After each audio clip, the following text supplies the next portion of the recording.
Ballard, and I'm the owner and editor of the Valley Beat, the Valley's own online newspaper. I am joined here today with Linda Stanley. She is running for district attorney in the 11th Judicial District, and she is a Republican. I'd also like to send a special thanks to Tony's Mountain Pizza for providing the venue.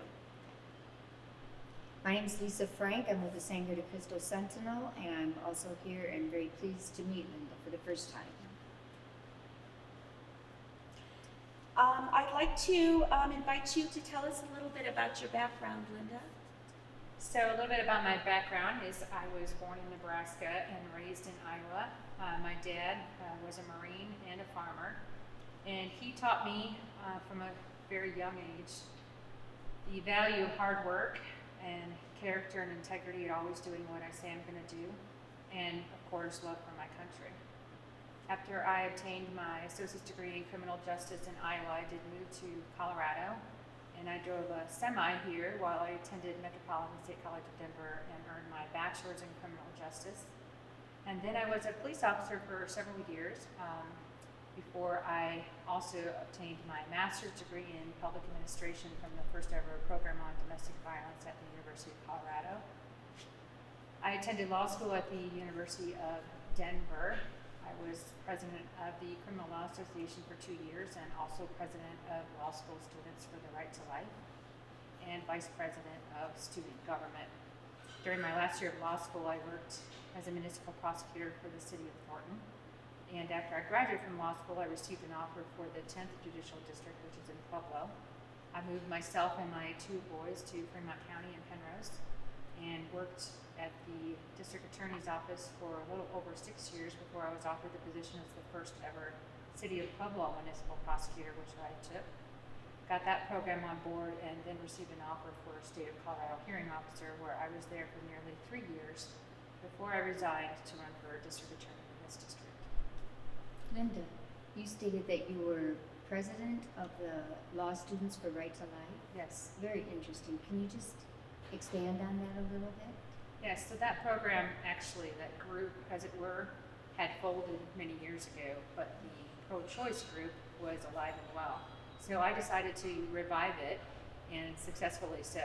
One of the main things that I focused on, instead of the constant argument between it's my body or it's a child, instead is there's an organization called Feminists for Life, and they talk about how difficult it is for women to make a decision about what they're going to do with their baby. And they talk about their baby, not their fetus. And that's very important to know. And they talk about, additionally, that if they could go through the pregnancy without anybody knowing, that they likely would. It's the stigma that society places on women who aren't married when they're pregnant, and then the lack of resources for them, not only during the pregnancy, but particularly after the pregnancy, trying to work and also trying to raise, obviously, an infant at that point. So focusing on that instead, I think, changes a lot of people's minds about why we can't have that. Additionally, I'd asked the dean of the law school at the time was Beto Juarez. I had a very good relationship with him, but that's another story. But anyway, I asked him if I could show a video of an actual abortion, and he said no. And I said, why not? And he said, it's too graphic. I said, so is war. So is a lot of things. How can you be for something if you've never actually seen exactly what it is? So he didn't let me do that, but I let everybody know about it, that I would encourage you to actually watch one before you make up your mind on whether or not it's the right thing to do. Thank you. You're welcome. You have 2 years of experience as a municipal prosecutor and 6 years as a deputy DA. These positions you held weren't high paying. It is clear your motivation isn't money. What motivates you in your career? I know that God put me on this earth to be a prosecutor. And yes, it's very difficult, particularly when I'm raising 2 boys by myself and have over $200,000 in law school loans. My master's degree was mostly scholarship, and my bachelor's degree I paid for by myself, with some help from my dad. But so that was the first student loan I ever had. Yes, it's difficult. A lot of people get into careers, I wouldn't even say careers, jobs as a prosecutor or a public defender, just to get the courtroom experience and trial experience before they move on. Yes, I know that I could get a job in Denver at a big law firm and make 6 figures a year, but that's not what I was put here to do. I was put here to fight evil that's on this earth, and I have looked evil in the eye and fought it. And I'll continue to do that until the day I die. Thank you. What is more important to you, justice or truth? Neither one is more important, they're both important. Without truth, you can't get to justice. So they're not mutually exclusive, they need to go together. They connect the dots as far as making sure that you're doing the right thing.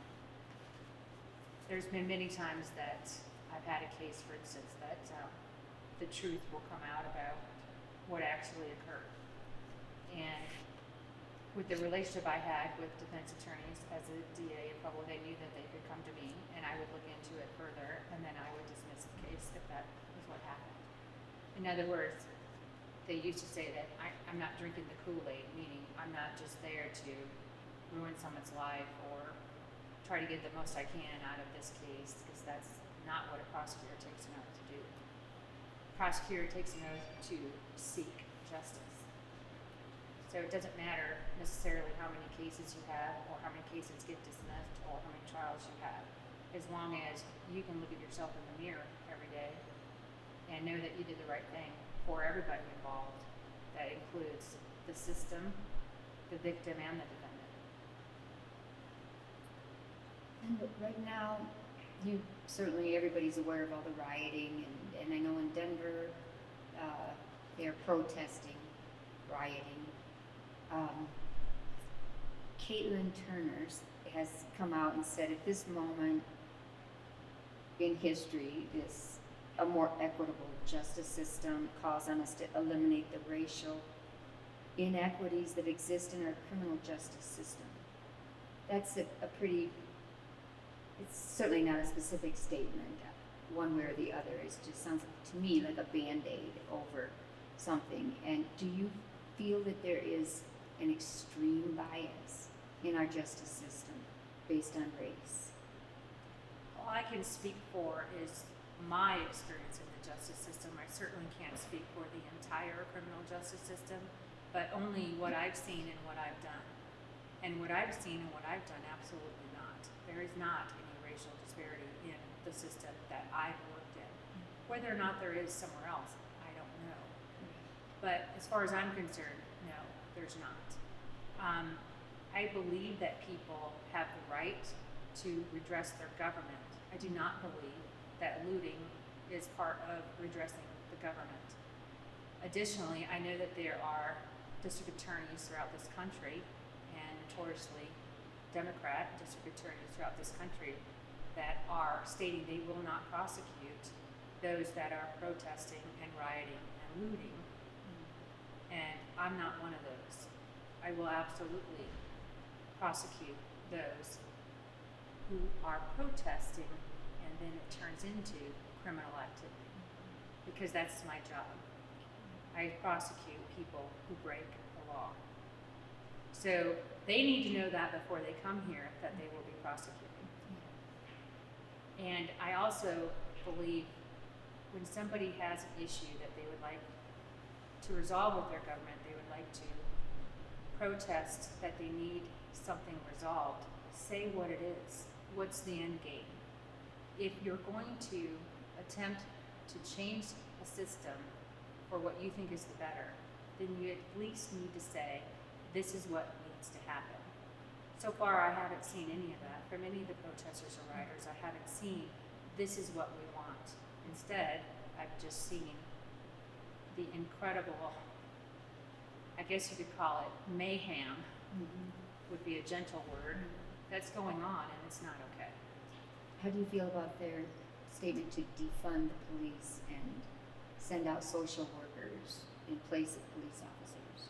It was interesting that you said that because my opponent actually had mentioned that she agreed with having social workers go with police officers. I am 110% against it.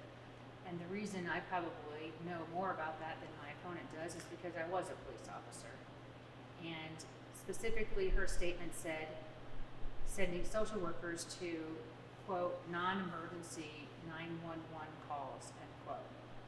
Well, I don't know of any non-emergency 911 call. Any call, including a barking dog, can turn really bad in a minute or a second. And without a social worker being trained how to defend themselves, I would not feel comfortable having a social worker in my vehicle at any point. What I would say though is that I don't have a problem with a social worker perhaps being on call where you could have an iPad or something like that available that you could bring them up on a Zoom app or a FaceTime app to talk to an individual if that's what's needed at the time, and maybe set up an appointment for them later on, but certainly not in person, ever. Let's talk about the most challenging case you've tried. How did you navigate through it?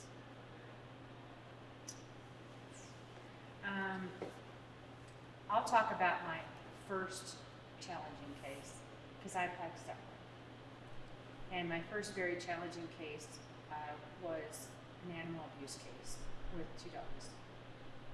And 2 ladies were at a garage sale and heard this dog screaming, and they turned and looked, and this gentleman had lifted up his dog by its throat and was punching it in the face while holding it up against the side of the house. These 2 ladies did not know each other, but they both called 911. So how I navigate through cases like that is I learned to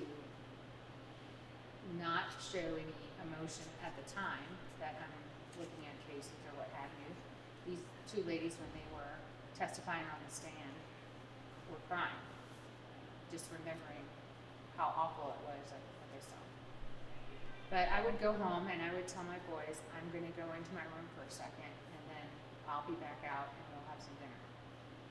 And that's what I would do, is go in my room to cry for a while, because I needed to get it out of my system and not carry it anymore. So that's what I would do. I would say, I'll be out in a minute, and cry. I had somebody tell me one time, you know, if you get that emotionally involved in cases, maybe you shouldn't be a prosecutor. And I paused for a second, and then I said, the minute that I don't get emotionally involved like that is when I should never be a prosecutor.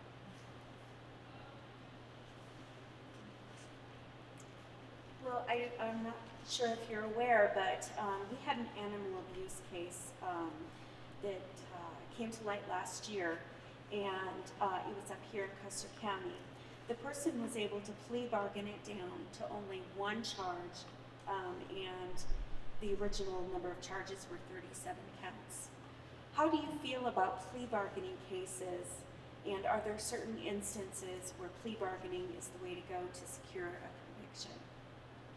Plea bargaining is a natural tool that has to be used by prosecutors because there's just so many cases. And prosecutors' offices are not well funded, which is another subject. But they're not well funded, so they don't pay very well, so it's difficult to keep more people there than can be there to handle a number of cases. So plea bargaining is a natural tool that's used by prosecutors. I don't have any problem with plea bargaining, but I do have a problem with using it all the time for all cases. There's a way to plea bargain to make sure that you're still doing the right thing for, again, the victim, the defendant, and the system in general. So I have done some fairly creative plea bargains, and by doing those, I can train others to do them. And for instance would be, I remember a case with a gentleman in Pueblo that had at least 7 or 8 case files, and they were all auto thefts and related to auto thefts. And the defense attorney had said he really wants to change his life around this time. I know he's got a history of this, you know, what do you think? Well, I talked to the detectives because that's what I do. What do you guys think? What do we want to do on this? And they said, well, what do you think? I said, I'm always willing to give somebody a second chance, but what I'm not willing to do is subject the public to how many times it's going to take him to correct it for good. So what I did is I drew up a plea agreement that he would be on probation for 5 years, and that if he revoked any provision of his probation, he would not get re-granted probation, which is a standard thing. Re-grants happen, and then they start the time all over again. There would be no re-grant of probation. Instead, if his probation is revoked, he would serve 10 years DOC. So that gives him a chance that if he wants to change, he's going to have to make sure that he doesn't do anything that would revoke his probation and do it for 5 years, which is a long time. If he does revoke his probation, he'll have a warrant out for 10 years DOC, which I probably would not have got from that judge if I would have gone all the way to trial and had to have all those people testify. So there's a way to kind of get it done on the back end where some people may see, oh my gosh, so-and-so got probation, but to explain it then, oh, now I see, you know, yeah, give him a second chance or a third or a fourth or whatever it would have been, but also continue to keep your promise to protect the public, that if he isn't going to turn his life around, then he's too dangerous to be on the street. I have a personal experience knowing someone who was arrested falsely and let go. And this is in Custer County, which being a rural county, and this was prior to the marijuana and everything. We went to court, he went to court, I should say, and was willing to go to a jury trial. And through several appearances, the district attorney offered several different pleas. And in other words, to plead guilty to something that they weren't. And by holding fast, and it cost a lot of money to hold fast with a defense attorney, they dropped the charges eventually when it became clear that they probably couldn't have won the case with a jury because there was no evidence. And this may be out of line to ask, but have you ever come across something like that where are you given cases to prosecute? Are you told which cases to prosecute? It is your choice as district attorney whether to prosecute based on the evidence. So there's several different ways that cases come into a prosecutor's office to be charged.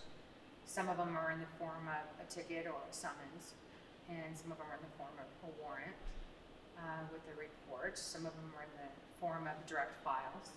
So we would have in Pueblo what's called a charging basket, which was on top of my bookshelf against the wall because it would get to be so big that it needed to be up against a wall so it didn't fall over.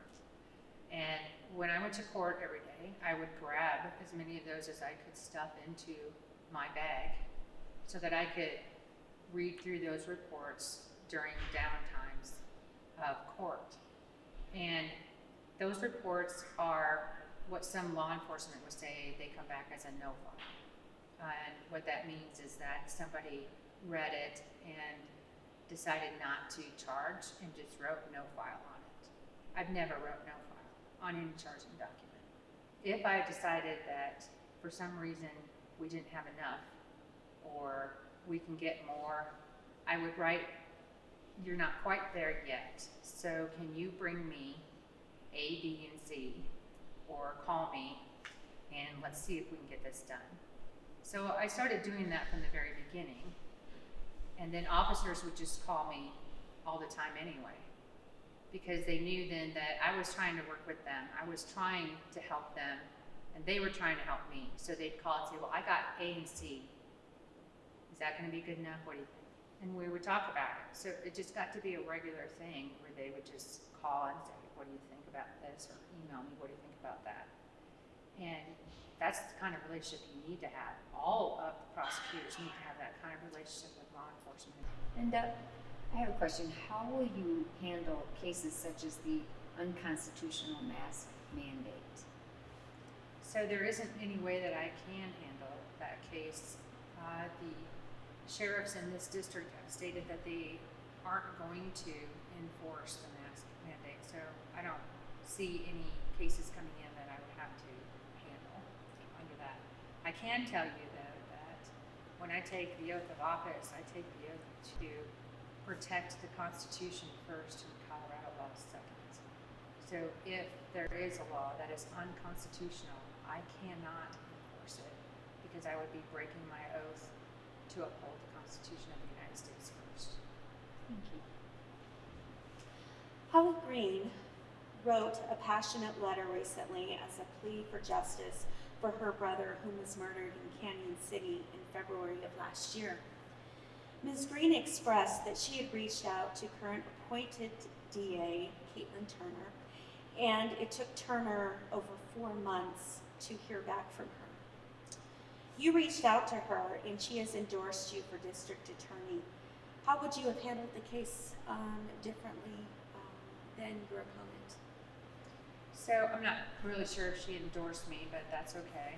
She had called me and she stated that her brother had been murdered in Canyon City in February 2019. And she said, I don't live in Colorado, I can't vote for you, but I want to ask you some questions. That's okay. And I said, of course. So her brother had been murdered, and I looked up some of the news stories, and evidently the person who had pulled the trigger had claimed self-defense. There were a lot of cases that I've been told about since I threw my hat in the ring for district attorney, not only cases that were not charged, but cases that were ruled a suicide that may have not been suicides.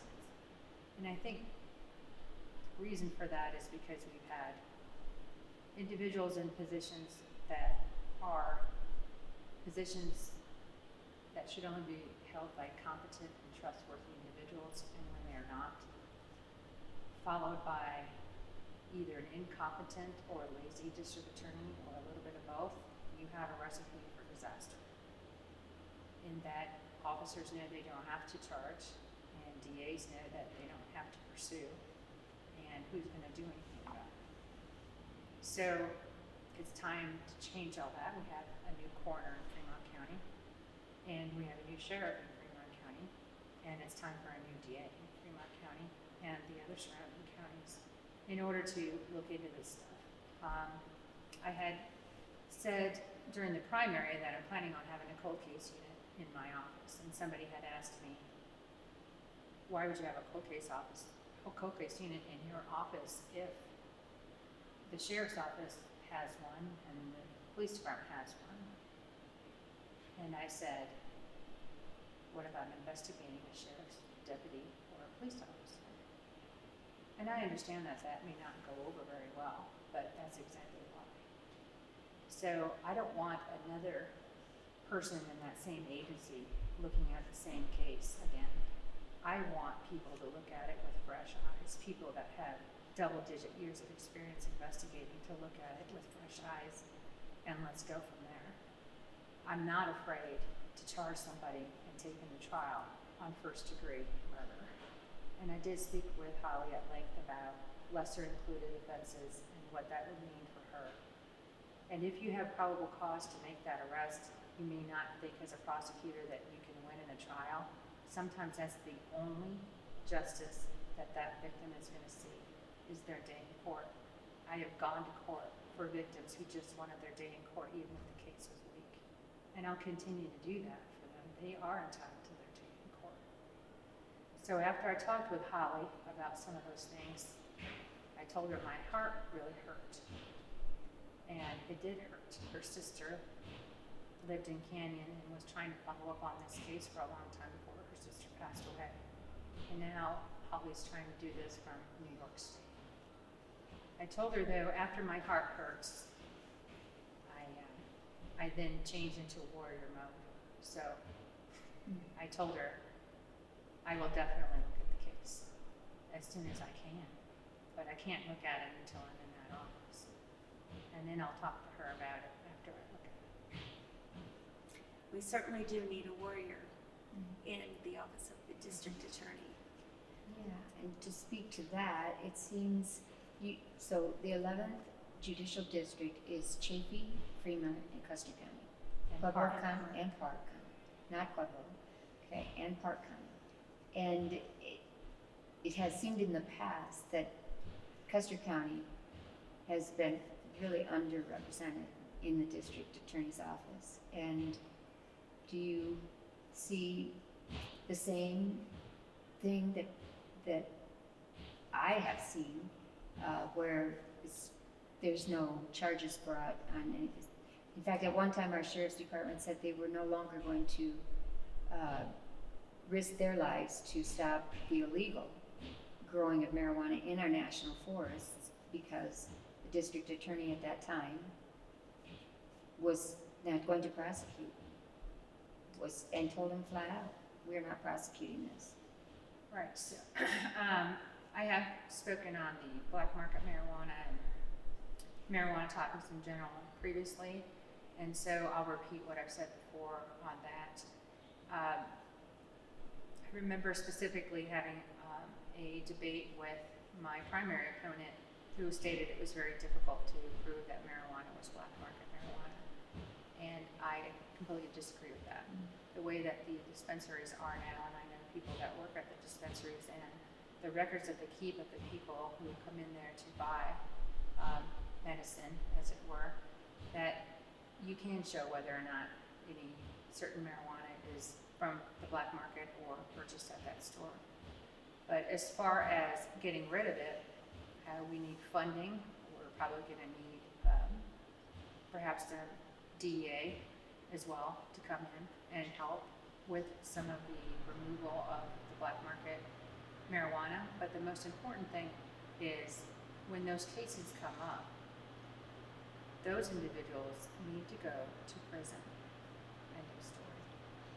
Once they're in prison, you'd be amazed at how the others will pack up and leave. And once you get control of the drugs in a community, and by this community I'm talking about the 11th district, all drugs, not just marijuana, but once you have control of the drugs, and again, that is the manufacturing and distribution, and the individuals that are doing it need to be in prison.